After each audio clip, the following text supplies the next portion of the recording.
Merry Christmas and happy holidays to everybody out there as we come to you live from in front of the Rinks at Anaheim Ice in beautiful downtown Anaheim. Thank you, Chuck. Yeah, it's the report. It took both you guys to say that? Hey, it's trademarked. I stole his thunder last week, so I figured I'd let him have it this week. Thank you. We're out front of the Rinks at Anaheim Ice for this edition of the Report Card on the Anaheim Ducks High School Hockey League Facebook Live page. Hi, everybody. I'm Erik Pessolano. You know Chuck Lejsek. You know the coach, Mike Perkins. Today we're featuring the Santa Margarita Eagles from Division I. We'll talk to the guys in just a second. Boys, happy holidays around here, huh? Yeah, no kidding. My goodness. The holidays are in the air. Christmas is in the air. You guys got any shopping left to do? I'm done. I am not done. I'm done. Completely done. I wait till today and tomorrow. I'm done. After for people that know me, that's not surprising. I think after our last game today on Black Dog Hockey, I have to go out and get a few things. And then after that, I'll be done, and then we can move on. Got all the big ones done. Yeah. All set. In the meantime, Yeah, exactly. There we go. let's talk some hockey, shall we? Chuck hasn't sung yet, so that's good. Yeah, we'll have some singing later on. We were off to a great start. We have the Santa Margarita Eagles joining us today. Head coach Craig Johnson is with us. Goaltender Trey Taylor and Logan Orsini is with us as well.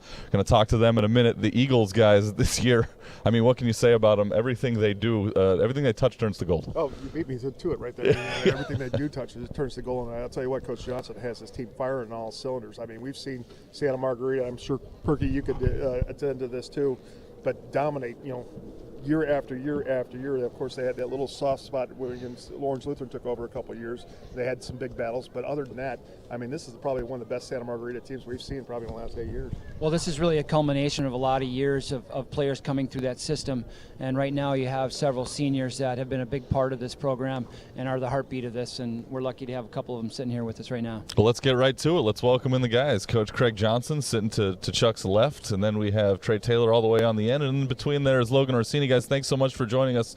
Coach, we'll start with you. How have you guys been able to sustain this amount of success over all the years that you've been with the program?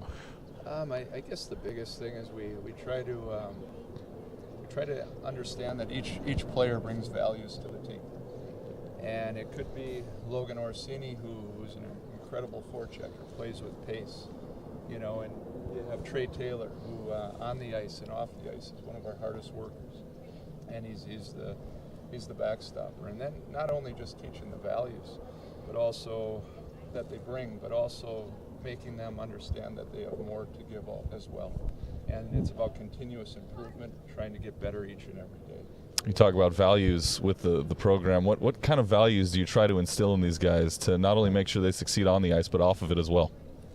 Well, it's about hard work. It's about, I had a coach, Mike Babcock, that always used to tell us to become everydayers.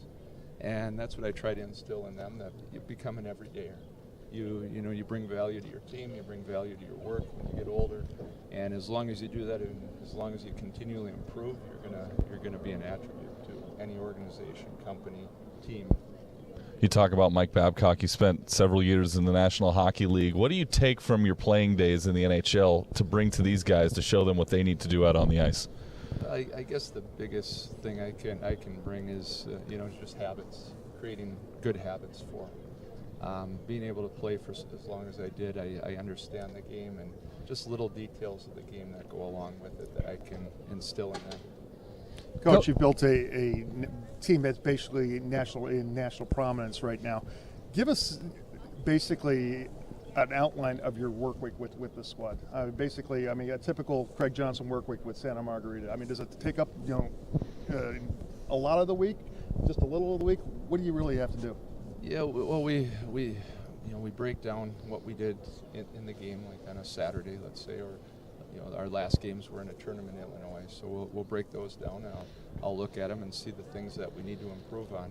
And then Monday, what we do is it's not their favorite time of the, but what we do is we have 2 hours on Monday, and we take 1 hour. I had an old coach that coached me at the University of Minnesota and also at the Olympic team that believed in overspeed training. So we spend an hour just working on skating and puck control and shooting while moving their feet, changing angles, and it's a little bit of a grind. And then the second hour we use it to play small area games and just work on little things, puck protection. Wednesday we have a 1 hour sheet, and we split it with both teams, and we'll work on different things like breakouts, forechecks. Again, we'll try to break it into small areas, and we'll work on the battles and puck protection and understanding, where guys have to be. Thursdays we go into more systems, and we'll practice with 20 guys, and we work on different things. We've been working a lot on basically gap and strikes. We've been working on dot hooks a lot lately, on entries and different things like that as well. So, and then we'll work power play, penalty kill, and that will be our work week. And then what the kids do as well is they have two weight sessions on which days are they? Tuesdays and Thursdays, where they work with Vince Garcia, who's the SM strength coach. So they're getting a lot, and a lot of hours, and they put a lot of work into it as well. And they just finished finals last week, so we didn't have a lot of guys that practiced last week, but the guys that did show up, they had a little fun. Coach, not a lot of people know this, but you went to a Catholic high school yourself, very much like Santa Margarita. How does that experience help you understand and translate to the coaching and the time you spend with your players? Yeah, and you went to the same high school, so we have, other than the green and the blue, it's a little bit, it is similar. And I enjoyed my experience at Hill Murray High School in Minnesota. And one of the things when I first got to California is, raising kids here, that there would never be that opportunity for my own kids. And it's pretty neat where these kids have an opportunity to eat lunch together, hang out together, go to school together, and then play hockey as well together. So it's, Hill Murray has done a good job over the years of building itself into one of the top teams in the state, and that was our goal as well. I'll open this question up to our two players over there, Logan Orsini and Trey Taylor. What is it like for you guys to play for a coach like Craig Johnson? I talk to my dad about this a lot. It's an absolute blessing, just having an NHL caliber coach, and he really just gets us ready for every single game, all the big moments. He really builds us up and gets us going when the time's right. I mean, it's definitely difficult because the expectations are high, but it's really good because you have to work, and he expects so much out of you that you're driven to be a better player and just a better overall person. So this for both players. Obviously, there's a lot of players that have come before you, whether it be Brian Desmond, Jake Rosenbaum, both the School brothers, your brother Logan, Jake. Obviously, those guys have trailed a path for you guys. How do you guys try to follow in their footsteps and carry on that tradition? Yeah, obviously the school's got quite a history. A lot of good players have come through, including my brother. And I guess just the mentality is just once those guys leave, just the next guys step up. And you've kind of noticed that this year too. When we're short with guys, we have a lot of freshmen this year who've really stepped up. And I mean, what can you say about Tyler Badami and Brendan Williams? They've both been pivotal in your guys' success this year. They made a full commitment to your guys' program. It's fun to see. For me being on this side, obviously I'm not on the opposite side of the bench as you guys anymore, but it's been fun to kind of see this side of it and be able to watch you guys in depth this way. So you guys are having a great year, and congrats to this point, and hopefully you guys can keep going with it. Thank you. Logan, your older brother Jake played in this league, and he played for Santa Margarita. What have you learned from him coming into this program? From my brother? Wow.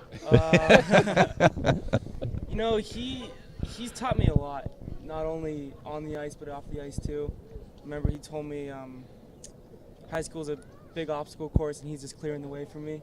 And I really believe he's done that. He's given me a lot of tips just to work hard, and I remember last year at Nationals, he was just really texting me. We were texting back and forth every day, just telling me to keep going. And he knows how hard and difficult the season can be sometimes. And he always has my back. He's always supporting me. So I appreciate it. Let's talk about the team on the ice this season. You guys are 9-0. You have all 27 points you could possibly get. You could set a record here in the next few weeks. You could be the first team to clinch the division before February. I don't know if you know that. I did the math the other day. What has it been like on the ice for you guys going out day in, day out? Sometimes you don't have everybody on the team available, but you're still able to go out and get the job done. What's it like making adjustments when you don't have the full complement of your team? Yeah, like I've said before, we've been lucky this year to have a lot of underclassmen who are ready to step up. And a lot of times this year, we've been short with injuries or guys traveling and that type of stuff. And we've been blessed with just a lot of guys coming up. And I think just the thing this year that that's been giving us so much success is, I remember Craig said this before, we don't have a lot of passengers. We have all drivers. Just all 3 or 4 lines just going. And everyone's buying into the system. And we're hoping to keep that up and keep building. Yeah, just like Logan said, we have all of our lines going, all of our guys. When we have guys, we pull up, they step up, and we keep making adjustments. And it's just, we try to find different line combinations. We have multiple line combinations that work, and it's just all the guys working hard and competing to bring us the win. Speaking of adjustments, Craig, what do you have to do as a head coach when you are quote unquote shorthanded when you're missing some of the top guys? Yeah, today will be a challenge for us. We're going to be missing quite a few, but you try to instill in the practice the way that we should play, whether it be from our D3 team to our D1, and when those kids do come up, they know how to play and they know how to compete, and we can get a lot out of them. Well, I think your success, obviously, it goes a lot to those core guys, Logan and Perkinson and DHR, and guys like that have really stepped up in those situations. So it's been exciting to watch you guys in that respect when guys like that step to the table, when maybe a player is missing, maybe Ryan's missing, or a few guys are missing, and those guys step up and get the job done. It's a real testament to what you guys are doing. Trey, as a goaltender now, you watch your team. I mean, you watch you guys are obviously dominant on the forecheck. How do you keep yourself in the game? Obviously, it's kind of tough sometimes, isn't it? I mean, obviously your team basically has 90% of puck possession. How do you keep yourself sharp? And honestly, I think you are probably the best goaltender I've seen since Connor O'Brien. And I think your defense is very much underrated. How do you keep yourself focused? That's definitely a hard thing to do sometimes, because if the team's dominating and you only get in a couple shots in like a period, you just got to be all in, and you watch play. And then maybe in between the whistles, you warm up, you keep yourself in, you keep yourself focused by doing a little skating. It's definitely hard sometimes, but you just gotta, it's just kind of like, it's a mental thing. You just kind of have to be in the game. You have to want to be there, you have to want to play, and you just gotta be ready for whenever you have to make a save to help your team out. Knowing you guys are so far ahead in the standings in Division I, when you get toward the latter games of the season, do you kind of make sure that you remain healthy enough to get ready for the playoffs? Do you maybe, I don't want to say slack off, that's not where I'm trying to go with this, but maybe you take it a little bit easier once everything is all wrapped up and you go into the postseason knowing that, hey, that number 1 seed's ours. I don't have to go in and take this huge hit and possibly risk an injury going into the playoffs. Can I? What I'll say to that is we're nowhere near where we need to be as a team to compete to win a national championship right now. We need to continue to get better. It showed in Illinois a little bit. Our defensive zone coverage was a little bit lax. We got to shore that up. Our pressure, like finding continuous pressure. When we forecheck, it's not just the forecheck, it's reloading, getting above the puck, and continue to apply the back pressure on teams so we can support our D and then transition up the ice. So there's a lot of areas we need to get better at.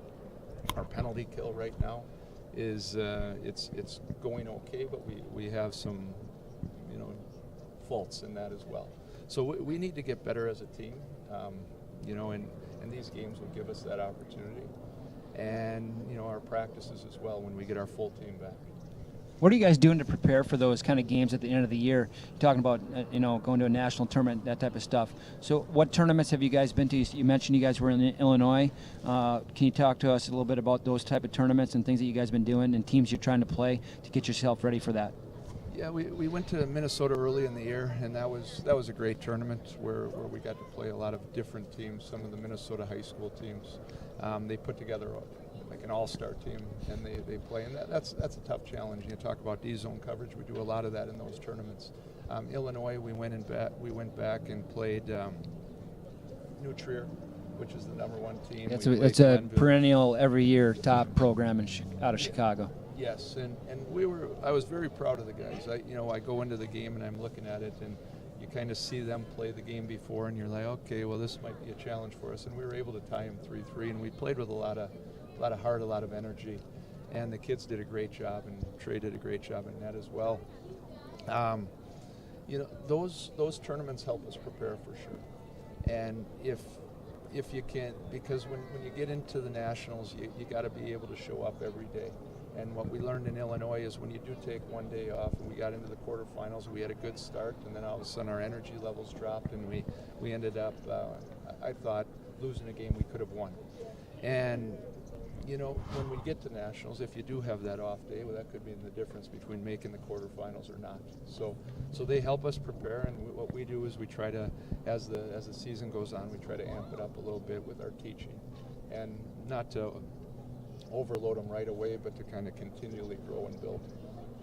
Well, guys, thanks so much for joining us today and talking a little bit about the program and your successes. And we know you got a game later on today against Edison, so we'll let you go ahead and get inside and get ready for that one. Thanks again for joining us here on the report card. Good luck, guys. Thanks for having us. No problem. Absolutely. Craig Johnson, Logan Orsini, Trey Taylor joining us here on the report card. Talk about Santa Margarita hockey a little bit. And we're going to move on and talk about varsity Division I. And, of course, whenever we do talk about that division, it starts with the Eagles. We talked about it. They're 9-0 on the year. They've won all 9 games in regulation. Yep. They beat Damien 8-2 last week. Nick Maldi had a hat trick. He was our first star on the broadcast. And you see this team hit the ice. Just a really methodical approach to the way they played. They just didn't come out right away and just start scoring just a ton of goals. What they did is they just slowly put the pace on them and built it up, and they grew over the course of the game, and they stuck to their guns and they played their style. They didn't change just because of how the game was going, and it's fun to watch a team like that that plays in a real methodical style like that. From a coach's perspective, I really enjoy that.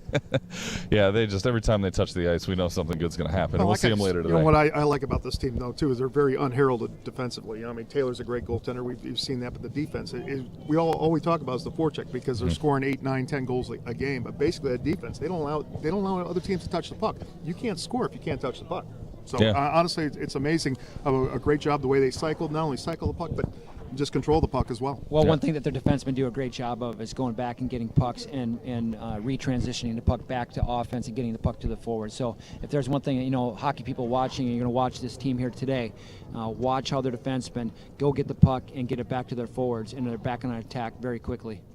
See the Eagles later on today against the Edison Chargers at noon on Black Dog Hockey. Make sure you click on over and watch that one later today. We'll have the coverage for you in that one. In second place, the J. Sarah Lions. They had a nice game last night. They beat Orange Lutheran 5-2. They're 4 points clear of the Lancers in Division I, and they're starting to click at the right time here as the season is winding down. Well, I think yesterday was a big statement game for J. Sarah. Basically, you saw the energy levels between both benches. I had a chance to be downstairs between both benches, on each bench, and I'll tell you one thing, J. Sarah's energy level was here compared to Orange Lutheran's, which is not something we're really used to. But right now, it seems like J. Sarah, kind of typical of what Perky's old teams, starting to climb, and maybe they're going to peak right at the right time come playoff time. Very strong effort by the Lions yesterday. Obviously, Coach Noviello has to be happy with that win over Orange Lutheran. But what can you say? Blake Reed obviously is a difference maker in all this and just does a fantastic job of putting the puck in the back of the net. So we'll see the Lions again later on today at 2 p.m. Guess what? They're playing the Lancers again for Orange Lutheran, and they play a doubleheader here over this weekend, so that'll be a lot of fun. Again, that game will also be on Black Dog Hockey. So it may. It almost did yesterday. Yeah, third period started getting being between those benches. I heard some words I haven't heard before, so it's going to be interesting to see. Well, let's talk about the Lancers. They're in third place in Division I right now, 5-3 on the year, 14 points. Again, 4 points behind the J. Sarah Lions. Before last night, they hadn't played for an entire month. How do you, Coach, you know, you've had teams like this. How do you go a month without playing and then come out and try to play again? It is very difficult to get your guys going, and obviously they had some stretches of the game yesterday where they were playing some decent hockey, but their energy levels have to change from last night to today if they're going to have any success.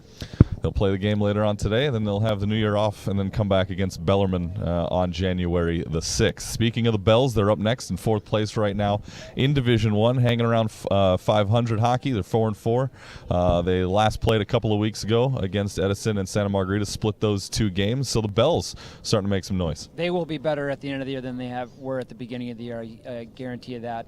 Coach Guy does a fantastic job with those guys. He builds them over the course of a season, and look for them to make a run here at the end of the year. year. Yeah, he builds for the finish, not the start. Basically, it's the marathon. It's how you finish, not how you start. And one thing I like about this Bills team that we haven't seen in the previous seasons, this team's a little bit more. They're not offensively challenged as we've seen them in the past. Actually, we saw them. I believe it was against Edison. They really did a good job establishing the forecheck, moving the puck, putting shots, actually pucks on net, which is something we haven't seen from the Bills in the previous seasons. Damien Spartans are in 5th place right now in Division 1. They are 4-5 on the year, also have 12 points, but the tiebreaker goes to Bellarmine. Their last game, they lost to Santa Margarita. We talked about that one, the 8-2 win for the Eagles last week. We won't see the Spartans until the new year. They're going to have Jay Serra on January the 6th. But Damien, back up in D1 this year, just chugging along. Damien, a third of 3 against Jay Serra in that big game. Obviously, they've took the first 2, so the Lions will be chomping at the bit to get back at him. But Damien's got a nice core group of players with the likes of Jalen Cordura and Bivens and Seth Davis. So those kind of players, and Aiden McDonald as well. Those players really get it done for the Damien Spartans, and look to those guys to really lead their team through the second half of the season. I'll tell you what, Seth Davis is the key to that team. We saw him in Vegas, and man, that move he made through 3 Lions right there was just absolutely incredible to score that goal. He's absolutely. Which one, the forehand back through the legs, or the exactly. forehand to the backhand over the shoulder? Over the river and through the woods Okay. to Grandma's, the goal we go. But it was absolutely incredible, and one of the best moves we've seen. Not all season, but in our 9-year here. It's a 9-year. Our 9-year tenure of yes. watching. 9-year tenure of watching Anaheim Ducks. That was one of the best moves we've ever seen. The Edison Chargers come in at 6th place in Division 1. We're going to see them a little bit later on today, talking about them taking on the Eagles. They knocked off Tahoe Hockey Academy in their last game. Ryan Osterkamp had a couple of goals in that one, and the Chargers, again, just trying to pick up some more points here in their first year in Division 1. Again, a team I really like. I like their work ethic. I like their players like Osterkamp and Nico Santoro that really get it done for a team like that. They just go out and give it a really good effort, and obviously I think at times maybe they look for a little better outcome than they've gotten over the course of the year, but look to them to make a difference and an impact. They could really play spoiler in a lot of ways at the end of the year. And then wrapping up Division 1, Tahoe Hockey Academy, 0-7-1 this year. They have 1 point in the standings, had an overtime loss. Beat Jay Serra on the ice. Last time we saw them, thought they had that win, but there were some eligibility issues, and it turned out to be a forfeit win for Jay Serra. So while Tahoe is improving on the ice, still the points aren't there yet, but we can see that they are making progress as the season continues. We saw that from last year, though. This team basically, they started off slow, and they, as we mentioned before, it's not how you start, it's how you finish. And basically, they were in the title game last year, and you know what? Coach Fenn basically has them kind of amping up to that point, and it looks like that there's possibility they could be there and create some trouble come playoff time. See Tahoe Hockey Academy next up in the league at the end of January. We won't see them, though. The games are up in San Jose.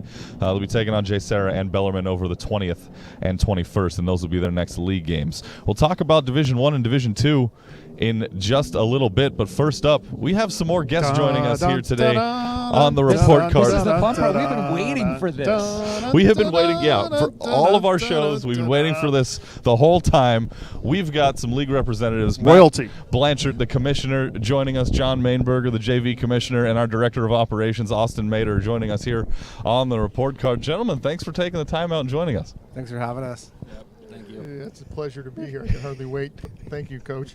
I like the Christmas decor, though. You've got the lights on. Yeah, this is great. It's very festive. Yes. Yeah, whoever came up with all that should be rewarded handsomely. I'm trying That's to not a stall bad and idea. fill Well, the if segment so I if- don't get the questions. Let's talk about the Christmas decor. Well, listen, if I can say this right away, obviously these are guys that we work closely with all the time. They do such a fantastic job. They're behind the scenes in a lot of different ways, and I know we're here on camera and you see us, but these guys really get the job done behind the scenes. So, for me, I just want to say thank you to you guys. It's impossible for us to do what we do without you guys. Exactly. Thank you so much. Thank you, and Merry Christmas and Happy Holidays and all those kinds of things. You guys the same. Thank you so much. We'll start with the commissioner, Matt Blanchart. Matt, it's been another wildly successful season. How have you seen the season shape up so far up to this point? So far, so good. I think I would agree with you guys. It's been. I think this season to me seems to be a lot more competitive. A lot more games that are going to overtime. A lot less games going to runtime at most divisions. So operationally, I think most of the divisions are pretty equal. There are standout teams within each division that everybody tries to target, but. I think overall, I think it's there obviously there are places where we can do better, but I think overall it's been great. Completed the Vegas showcase a couple of weeks ago. We talked about that on our last show. Now we look forward. The All-Star Game is coming up February 7th. What are we going to see at this year's games? Well, I don't think too much is going to change as far as from the All-Star Games. We're going to have the 3 All-Star Games: the JV, the varsity, and the senior games, 4, 6, and 8, respectively. With the skills competitions, we've determined that we'll do skills competitions, the fastest skater, and accuracy shooting again. I think some of the big things are we have the nominees for the All-Stars from the teams. They will be selected the first week in January by a selection committee this year of a dozen league coaches. We do that differently each year to see what is the best method, and just like the NHL changes every 5 or 6 years, we kind of change it every 5 or 6 years. So we're going to be doing that, and we will at the end of January. The game is February 7th. At the end of the month of January, we'll probably announce the teams. I don't know what your schedule is for the report card here, but it may be something good. Dressing up as Vanna. Maybe we announce the teams or something like that here on the report card show. Christian, you got that? Write that down. I think we need to do that. That sounds like a fantastic idea. I like that. I think we should do that. Fantastic. Yes, we should. Matt, obviously scheduling is a huge factor in trying to put all this together. Maybe you can just talk a little bit about some of the good points and some of the difficulties that you face on a regular basis. With the lack of ice time that there is in Southern California, with the lack of ice time there is in Orange County, with the lack of ice time that's available to us as a Ducks program. So I've narrowed it all the way down for you. So exactly. I think we have no ice. I think everybody can see that there's some difficulties, but obviously, maybe you can talk just a little bit about how you try to help teams in lots of different situations and do the best that we can as a league wide. Scheduling is. I like. As a kid, I like jigsaw puzzles, and it was a good thing because scheduling is like a jigsaw puzzle. It really is, and we try to accommodate every school's needs as long as they give us enough notice. And there's a shortage of ice, and when the schedule comes out at the beginning of the year, and most teams don't have all their games because we don't have all the ice slots yet, so we add as the season goes on. But if somebody's got a dance or a homecoming or an event like that, we try to schedule around that. So there are all kinds of circumstances. Schools do fundraising. Schools do community service events that we try to schedule around. So we take all that into consideration and try to make it work. We can't please every school all the time, but we try to take care of all the schools as best we can. Once the game is scheduled, we've got to let these guys know there's a game going on. There's a senior day going on that we have to help out with. So all that, again, the support from these guys has been tremendous to help out with the schedule and on-ice stuff. So scheduling is a part of the job that's probably not the best part of the job, but it's needed, obviously. I got a question for John. John, it's basically your first year. You're ahead of JV. Give us a look at explain how JV's going this year so far. JV's going pretty well. I really like the opportunity that we had to give a little bit of the split. So the first part of the season, players were able to go out there and kind of assess where the teams are going and how the teams were shaping up. And with the split, we had to, we're able to, really zone in on the development of each team and get them in the right scenario so they can be competitive and, develop. Do you like the competitive balance so far? I do. I think it's a great opportunity. I think that, the cream is always going to rise. So I think with that opportunity, you also have the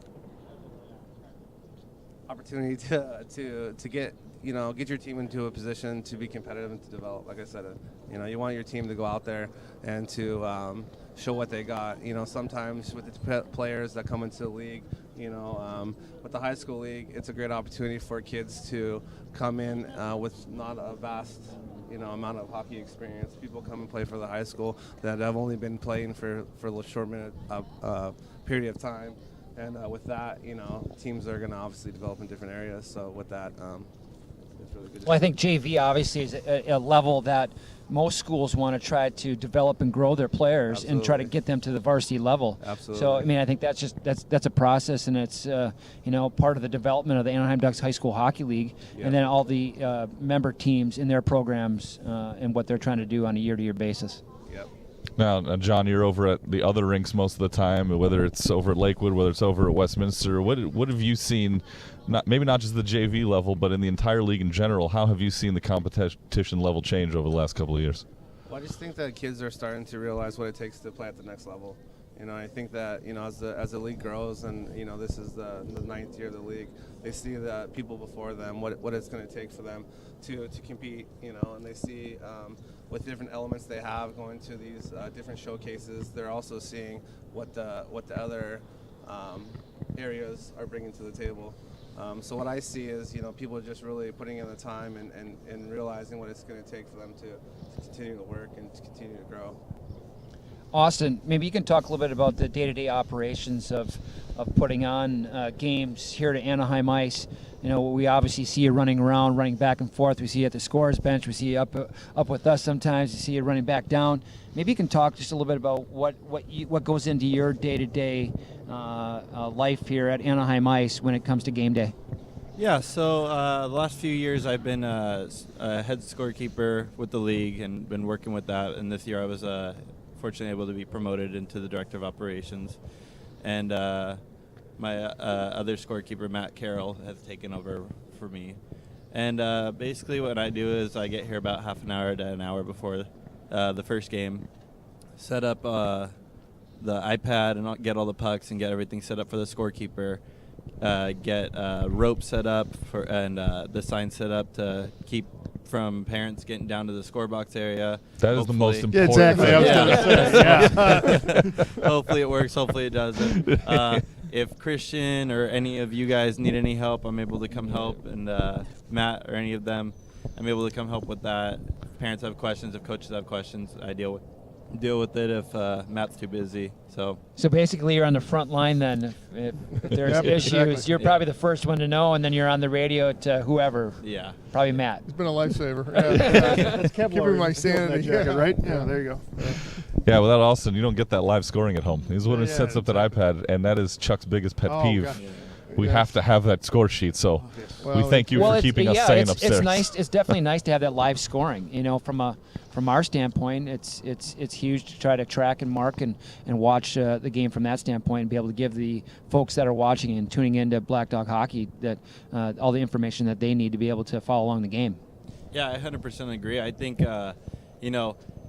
when people come in and they think we obviously have point streak when it comes to normal adult league hockey scorekeeping, but when people come in and hear about high school, I think they think of it as a challenge and something that they want to accomplish as being able to scorekeep. With the sports engine, it's not just the basic scorekeeping. You also have to focus on where the shot happened, who took the shot, when did it happen. You have to focus on all of that for penalties, shots, goals, and I think it's been really good to see how many people have strived to become a high school scorekeeper in that point. Well, there's no doubt Sports Engine is a great way to score for these type of games, and it's taken me some time because I had worked with Point Streak my whole life, and now coming over to Sports Engine, I got to tell you, Came over to the dark side. I mean, they've won me over. Well, they there's really a have. lot of information. I mean, we get a lot of reports from scouts and things like that follow all that information. So we try to make the stats as accurate as possible, as Austin said, and training scorekeepers is an important part of it. I think we're in a very good position. We're coming from Las Vegas, where there's a new facility out there, and having to see what they deal with from scorekeeping. We're in a very good position. Yeah. So, we're not 100% accurate. We strive to be 100% accurate with the scorekeeping, but we're very close. I mean, do we catch a goalie change? We probably miss a goalie change here and there, and the shots may not be 100% accurate, but we politely get reminded by parents that we're off on numbers and things like that. Eric. We'll be happy to make those corrections because our goal is to be 100% accurate. Well, I think we do a pretty good job between down at the scorer's bench and us up top, and really trying to zero in on that and try to provide the parents and the players and the fans accurate scorekeeping, which it's always difficult. That's a thankless, tireless job. Yeah, exactly. And it's been a huge help this year and the last few years to have Erik and you guys up there helping us if we miss something. You know, we don't always get to see the shots from all the Well, I points. found out these guys are serious stat takers. Yeah. I mean, We're both of us are stat mess geeks. around. Yeah, we're both stat geeks. when I started with I've these seen guys, Chuck take stats. I can, wait a minute. No, half the time it's where'd my pen go? Are you guys able to duplicate yourselves and come over to Lakewood? We'll have to take some time out of the schedule and go over there and help out for a weekend. See what we can do. well, you're sitting next to the commission. Don't talk to us. Talk to the big guy. Gentlemen, thank you so much for joining us here on the report card today. We really appreciate everything you do. I mean, it helps us a lot. I mean, heck, we couldn't even do this without you guys. Yeah, You guys exactly. helped the setup of this here today. We appreciate you guys coming. I hope the show's been. I mean, I've been on one or two of the sets of the shows. I think it's been great. I think it's a great idea. I think next year we'll try to raise the bar some more and see what we can do. Awesome. And we'll use the next one to talk all-star rosters. That's going to happen. Yeah, fair enough. Yeah. I got my sequin dress also. Okay, there you go. Yeah, thanks, guys. And a visual nobody needs. Matt Blanchart, John Mainberger, Austin Mader joining us here on the report card. We thank them for their time as we continue on here with the show. We move to Varsity Division II. St. John Bosco at the top, 8-1 on the year. All of their points have come in regulation. They had that one slip up against La Jolla Country Day. They were missing a few guys, but aside from that, it's been a two-horse race. It's really been them and Capistrano United this year. Well, you mentioned they're missing a few guys. I think they're missing their first top two lines. They're basically rolling over a line and a half, but still, what else can you say about Bosco when they have all players there? That's a real tough team to beat. I mean, I'm sure even Santa Margarita would admit that they would have problems with that team. That team is basically fires on all cylinders, does an absolutely great job, and are not only, and once again, kind of like Santa Margarita, they're not only very offensively oriented, but they're really responsible in the defensive end as well. Well, we cannot forget about La Jolla Country Day. They did beat Capo the other day, just to go into the holiday break here.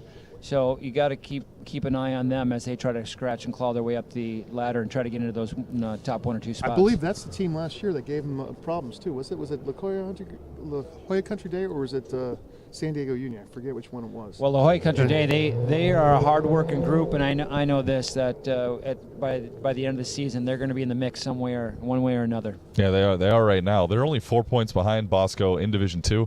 And they have a game at hand. Oh, wow. So they could catch Actually, right back move up. back up to a point within. Yeah, there's going to be a race for those top three seeds in Division II. Capistrano United is in second place right now. They're 8-2, 22 points on the year.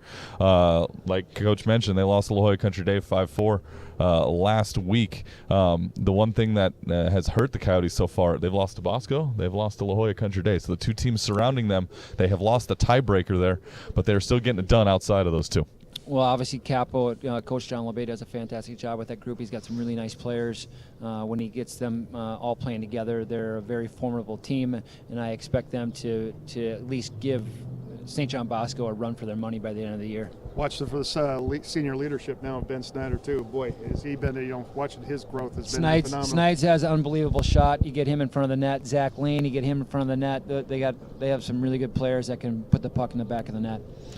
We talked about La Jolla Country Day. They're in third place, 7-1, 20 points. They had that win last week. Brandon Trimble, Brady Zagras had a goal and assist each. They had 11 different players with a point in that game. See, that's very unselfish. That's awesome. I mean, I'm sure that brings a smile to Coach Perkins' face as well when that happens. I was going to say eyes don't smile, but basically, I mean, when you have unselfish players like that and just looking for their common goal of scoring, having the team score instead of individual score makes it a lot easier for the coaching staff. 5 different goal scorers, 8 different players with an assist. Wow. Nobody doubled up in either of those categories in that game. Yeah. North County, 4th place right now, 4-4-2, 14 points. They got a win over Poway last week. It was a 2-0 shutout. Jacob Ogon, 25 saves in the shutout effort for North County. They'll see Pacific Ridge at the end of January over at Poway. You got all the San Diego teams, as they have been, pretty much jumbled in the middle all season there in Division II. Well, again, I think the testament to the league and putting teams in the right place and all those things that go along with it. When you start a season, Division II has always been a highly contested division, and we expect nothing different this year. So I'm excited to see a lot. I haven't seen a whole lot of those teams, but I'm excited to see those top players at the All-Star game. Yeah. Because they'll be there in either the varsity or in the senior game. So looking forward to see some of those guys that I don't typically get to see. And they'll get their names announced if they made the All-Star game right here on the show. I'm saying we're going to do that. I don't even care if the commissioner hasn't approved it yet. You haven't got, approval yet? I haven't got approval yet, but I'm going to will it into existence. Okay. Well, got my sequin dress ready. You've been making a lot of calls lately.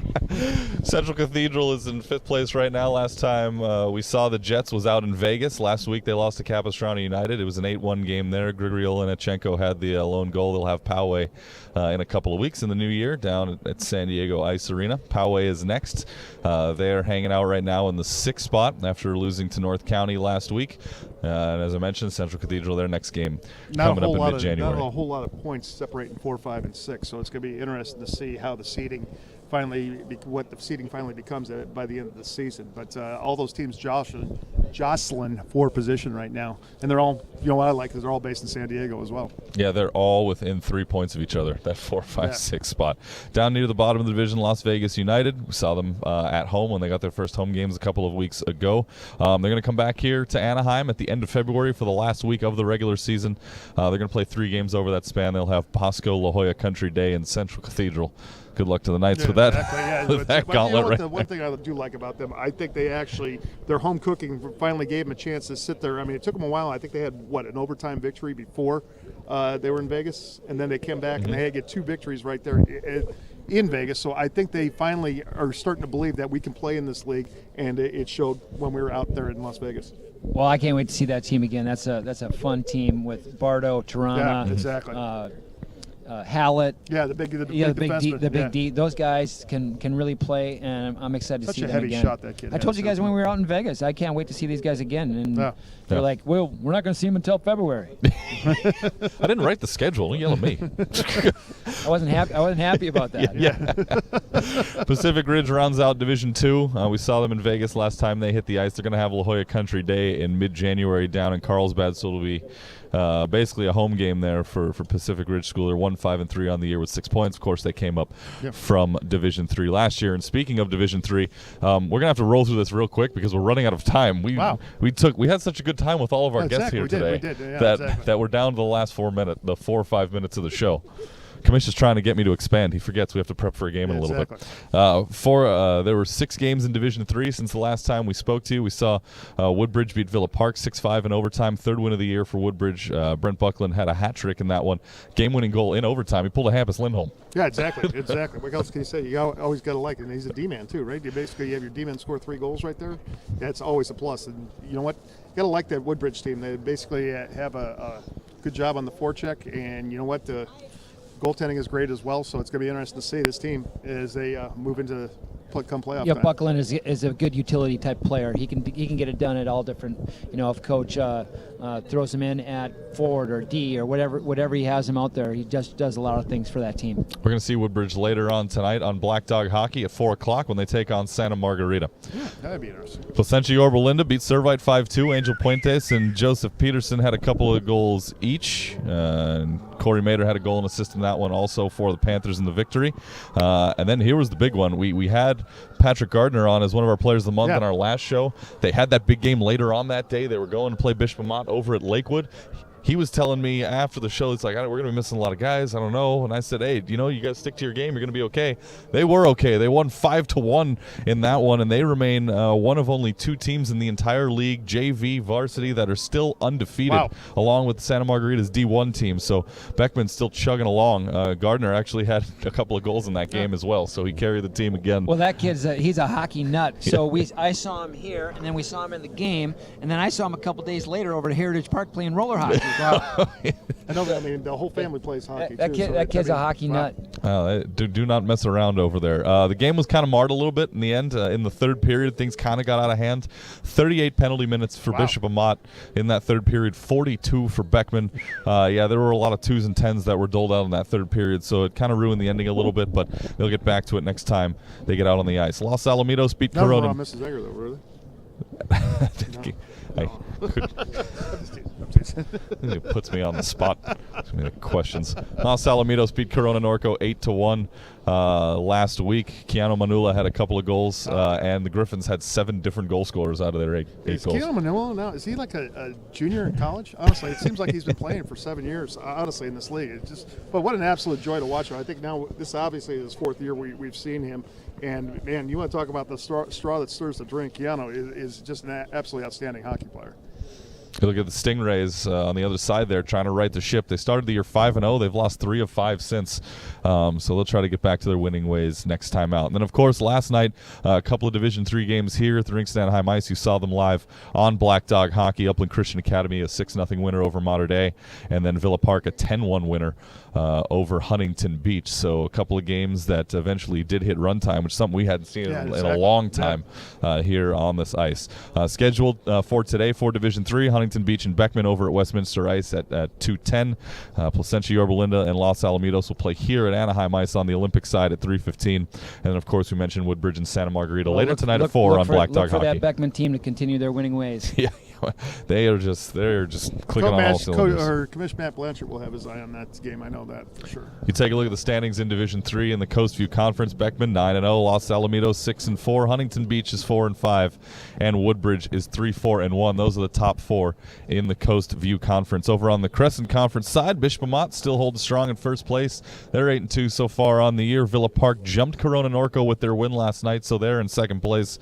Corona Norco is now third. And the Vegas Junior Golden Knights are hanging out in 4th place in Division III, and they're in prime position to try to make a move next time they come here. Definitely. Well, we have reached the end of episode number 5, gentlemen. Wow. Can you believe that? Yeah. 5 down, 2 to go, right? We've got 2 this more. might have been obviously it's nice to have the other guests in the other shows, but this might be one of the best ones. I think exactly. it was. We got the holiday agree. flair. We got the garland up, some lights, and it's very festive out some here. Cranberries, even though they're fake. It looks very nice and it's looking good. Cranberries. Somebody's hungry. Is it almost lunchtime? Yeah. Exactly. I think it is. Am I getting confirmation? All-star rosters. First week on the next show. Okay, it is confirmed. Next show. Now I'm being told Matt Blanchard said it's okay. See, I willed it into existence. I'll lose I told my you I 15 would. pounds to fit my dress, so we'll be all set. On our next show in January, we're going to announce the All-Star rosters live right here on the report card. That one's going to be a lot of fun. I'm not letting Chuck wear what he says he's going to wear. It's all sequined. There will be strict dress code rules for Chuck Lejsek the next time we come out here. Oh, my goodness. I wasn't even allowed to have my glasses on today. I mean, come on. Don't forget, coming up today on Black Dog Hockey, a triple header of Anaheim Ducks High School Hockey League action for you. We begin at noon. Santa Margarita takes on Edison. And then at 2 o'clock, Orange Lutheran and J. Sarah hit the ice again. And then at Division III, Woodbridge and Santa Margarita at 4 p.m. And, guys, that's it for 2017. My goodness. Wow. And I'll tell you what a whirlwind of a season it's been. They always say time flies when you're having fun, and this thing has just zipped by. It's been just absolutely fun. That would not only you, Erik, but also we got the addition of Perky, which makes it even. I mean, it's a joy to come to work every Saturday, and Friday and Saturday now. And then actually, we got to go out to Vegas, which was absolutely wonderful. And the whole team basically got to experience some time down. It was fun. Absolutely great. First 3 months. They can't wait for the next 3 months. Well, I sure do want to wish you guys happy holidays, Merry Christmas, and all those kind of things. I really appreciate you guys allowing me to be a part of this group here. It's been fun. It's been exciting. Obviously, a transition for me in my hockey world, but I got to tell you, I've been having a great time, and a lot of it is because of you guys. So thank you. Well, no, thank you for joining us. Yes, Merry Christmas. It's been a lot of fun here in 2017. We'll get back to the game broadcast a little bit later on. From all of us to all of you, happy holidays, Merry Christmas, Happy New Year. We will have our next show in January, so keep a lookout for that right here on Facebook Live. For the coach, Mike Perkins, Chuck Lejsek, my partner, I'm Erik Pessolano, saying so long from the Rinks at Anaheim Ice. You've been watching The Report Card right here on the Anaheim Ducks High School Hockey League Facebook Live page. We'll see you in 2018, everybody. Bye-bye.